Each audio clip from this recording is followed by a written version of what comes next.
नमस्कार, मैं अर्चना और आप देख रहे हैं हंगामा टाइम्स। हंगामा टाइम्स जिस तरीके से आपको दिखाता है कि उत्तर प्रदेश की राजधानी लखनऊ में क्या खास हो रहा है, साथ में हम आपको दिखाते रहते हैं हाल ही में जो लोकसभा चुनाव होने वाले हैं उनके बारे में भी आपको जानकारी देते रहते हैं। तो वैसे ही हमारे साथ में आज जुड़ रहे हैं मुक्तेश्वर जी, जिनकी पार्टी का नाम है मानवीय भारत पार्टी। तो उनकी एक यात्रा होने वाली थी, राजनीतिक सुधार यात्रा।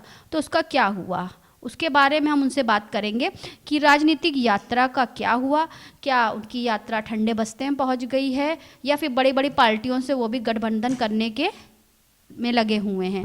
तो क्या हुआ सर जी आपकी राजनीतिक सुधार यात्रा का? सर, हमारी राजनीतिक सुधार यात्रा तो 2 सितंबर 2021 से चल रही है। ये 11 चरणों में है, 2028 तक की है। आप अल्प दृष्टि से सही हैं। इसका तृतीय चरण 28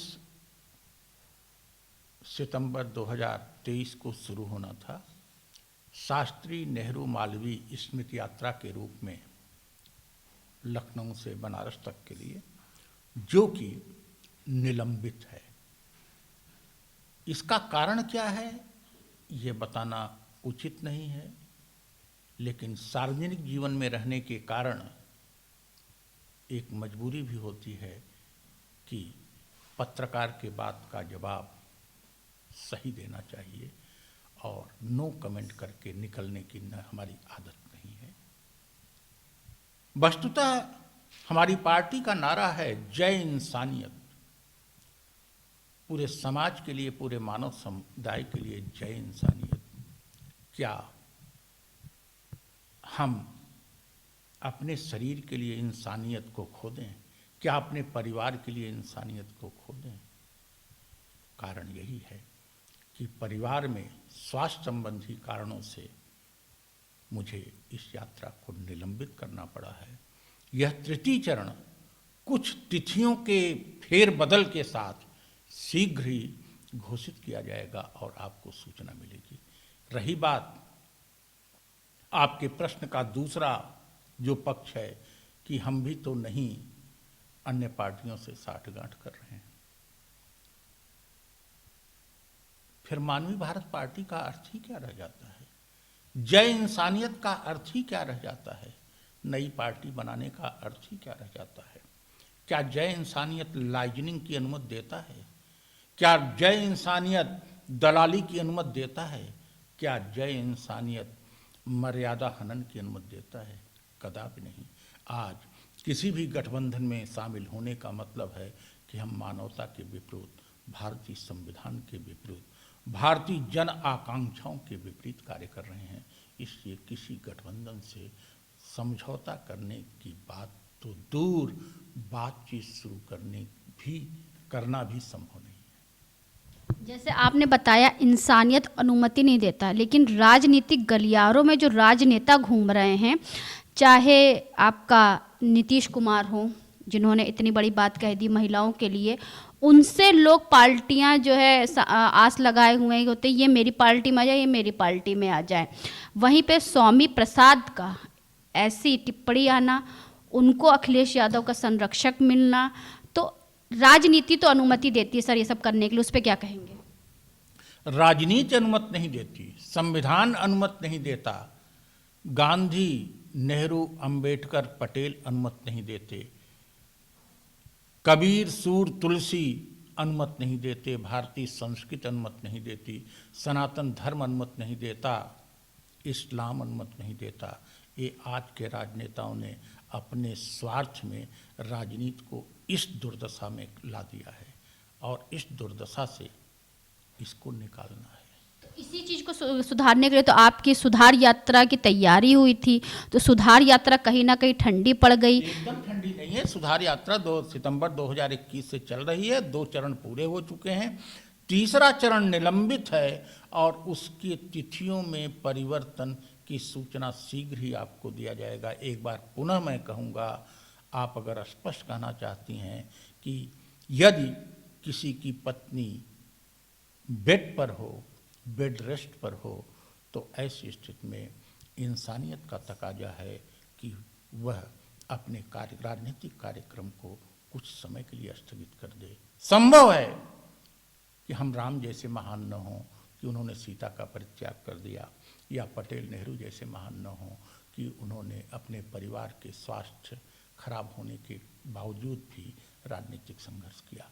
अभी हमारे में कुछ कमियां हो सकती हैं, लेकिन इन कमियों के पीछे एक बहुत बड़ा हमारा पैगाम है इंसानियत का, और इंसानियत हमारे स्वयं के शरीर के साथ भी है, परिवार के साथ है, मित्रों के साथ है, आपके साथ है, तभी यह दूर दूर तक समस्त मानव के लिए है। अच्छा, जैसे आपने अपनी बात में मर्यादा पुरुषोत्तर राम जी की बात करी, साथ में आपने सनातन धर्म की बात करी, तो मर्यादा पुरुषोत्तम राम का अयोध्या नगरी में भव्य मंदिर निर्माण पूरा होने वाला, उसका जल्दी उद्घाटन भी होने वाला है, तो उसके बारे में क्या कहें? भगवान राम तो कण कण में व्याप्त हैं। चलिए, उनका मंदिर बन जा रहा है, बहुत से मंदिर हैं। उनका मंदिर कुछ लोग चुनाव जीतने के लिए मंदिर और राम को बेचकर कुर्सी प्राप्त करने के लिए कर रहे हैं। हम राम का उपयोग, राम के नाम का जप और राम की पूजा इंसानियत के लिए करते हैं। वे मंदिर का उद्घाटन करें, हम इंसानियत के लिए जो करना होगा वो करेंगे। इसकी भी सूचना 22 जनवरी को आपको मिल जाएगी। अच्छा सर, सोशल मीडिया पे आपने एक वीडियो देखा होगा जहाँ पे जब दीपावली में कई दिए जले, जलने के बाद जो तेल बचा उसको एक गरीब महिला जो है अपने घर की व्यवस्था के लिए बटोर रही थी, उसको लेकर के आप क्या टिप्पणी करेंगे कि उसने जब कहा था इतने तेल में तो हमारे घर में 3 दिन का खाना बन जाता? उत्सव और गरीबों का कल्याण दोनों साथ साथ चलना चाहिए। क्या गरीबी के कारण गरीब होली दिवाली मनाना छोड़ दिए? गरीब भी होली दिवाली दशमी मनाता है, भले ही वो नए कपड़े न खरीद पावे, नए व्यंजन न ले पावे। दीपावली एक उत्सव है।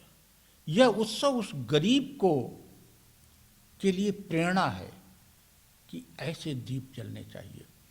लेकिन किसी गरीब बच्ची का दीपों से तेल निकाल के इकट्ठा करना अपने भोजन बनाने के लिए संवेदनशील राजनेताओं के लिए एक संदेश है। संवेदनशील राजनेताओं को, सार्वजनिक जीवन में रहने वाले लोगों को, हमारे लिए भी एक संदेश है कि उत्सव भी मनाओ, लेकिन उस बच्ची की शिक्षा और उसके पोषण की व्यवस्था की कास्ट पर नहीं, वह भी करो।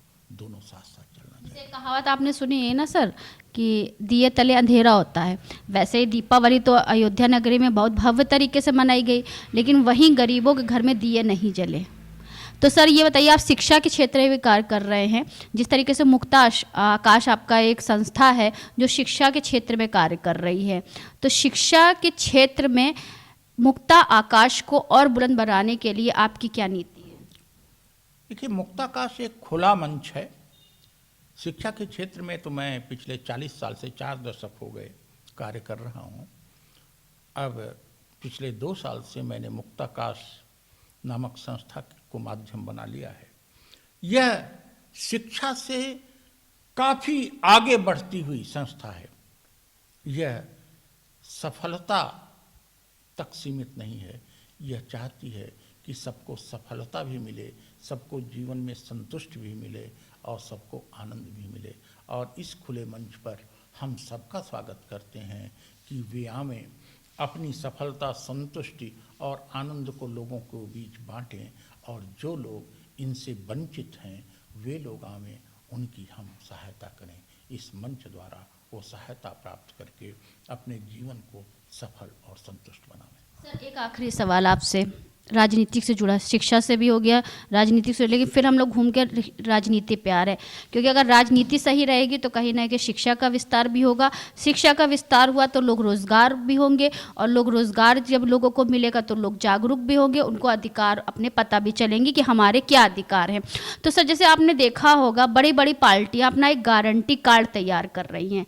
राहुल गांधी कांग्रेस पार्टी एक अलग उन्होंने गारंटी कार्ड तैयार करके रखा हुआ है, बीजेपी पार्टी यानी कि मोदी और योगी जी ने बड़े बड़े बैनर लगे हुए हैं पूरे यूपी में, पूरे देश में गारंटी के कार्ड के साथ में। तो उसके बारे में क्या कहेंगे? हमारी गारंटी से अगर आपका कल्याण हो, हमारी गारंटी से आपके कैमरामैन का कल्याण हो, हमारी गारंटी से जनता का कल्याण हो, तो ये विकास नहीं है। गारंटी की आवश्यकता है, गारंटी एकमात्र सबको मजबूत बनाना। हम सबको स्ट्रेंथन करना चाहते हैं कि हम जितनी गारंटी आपको देते हैं आप भी उतनी गारंटी हमको दीजिए। एक किसान और मजदूर भी हमको गारंटी दे सके कि हम आपकी सुरक्षा संरक्षा करेंगे। हम सबको मजबूत बनाना चाहते हैं और यही एकमात्र हमारी गारंटी है पूरे भारतीय समाज के लिए, जन जन के लिए और देश के लिए। हमारे साथ में आज मानवीय भारत पार्टी के राष्ट्रीय अध्यक्ष मुक्तेश्वर जी, जिन्होंने बताया राजनीतिक सुधार यात्रा उनकी ठंडे बस्ते में नहीं गई है, ठंडे बस्ते में वो ना कभी गए थे ना कभी जाएंगे। उन्होंने अगर ठानी है राजनीतिक सुधार के लिए तो वो अपनी यात्रा को एक मजबूत यात्रा की बनाने की तैयारी में लगे हुए हैं और दिसंबर जनवरी से ये यात्रा आपको धरातल पे दिखने वाली है, पूरी यूपी में भी, पूरे बिहार में भी, पूरे देश में भी, जिनकी तैयारी को लेकर भी हम आपको दिखाते रहेंगे कि कहाँ कहाँ पे उनकी यात्रा ये निकल रही है और किस तरह से वो राजनीतिक गलियारों में जा करके उस राजनीति को सुधार की कोशिश कर रहे हैं और आगे इस कोशिश को कामयाब भी बनाएंगे। साथ में जैसे हमने आपको पहले भी दिखाया है कि उनकी जो विचारधारा है वो शिक्षा को लेकर के लोगों को मजबूत करने के लिए है, जिन्होंने मुक्ता आकाश के नाम से अपनी एक संस्था बनाई है जहां पे शिक्षा को मजबूत करने के लिए वो इस क्षेत्र में कार्य कर रहे हैं, क्योंकि उनका एक नारा है जय इंसानियत। तो जय इंसानियत को लेकर चल रहे हैं और जन जन तक पहुँच करके अपनी विचारधाराओं से अवगत करा रहे हैं। तो ऐसे बने रहिएगा हमारे साथ में, हम आपको दिखाते रहेंगे राजनीति यात्रा में, राजनीति सुधार यात्रा में और क्या सुधार हो रहे हैं। तो इसी के साथ मैं अर्चना आपसे इजाज़त लेना चाहूँगी। धन्यवाद, बने रहिएगा हंगामा टाइम न्यूज़ चैनल के साथ।